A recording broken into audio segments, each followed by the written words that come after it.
Hello guys. তো আজকে আমরা বহু অপেক্ষার পর আমরা 2024 থেকে 2025-এ পা দিলাম। অনেকের সাথে অনেক কিছু ঝগড়াঝাটি, অশান্তি, অনেকের খারাপ লাগা ভালো লাগার মধ্য দিয়ে পেরিয়ে আসা দিনগুলোর পর আজকে আমরা 2025-এ অলরেডি পা দিয়ে দিয়েছি। এখন বাজে 1টা 34। তো আমি এখন ভিডিওটা শ্যুট করছি। তো সকলকে জানাই হ্যাপি নিউ ইয়ার 2025। সবাই ভালো থাকো, সুস্থ থাকো, সবারই মনের ইচ্ছা পূরণ হোক। তো আমি এতদিন ভিডিও দিতে পারিনি, তো কাল থেকে অবশ্যই ডেইলি ভিডিও আসবে।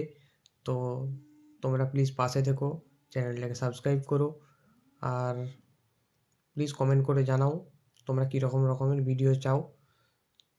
Thank you again, happy new year all, tata.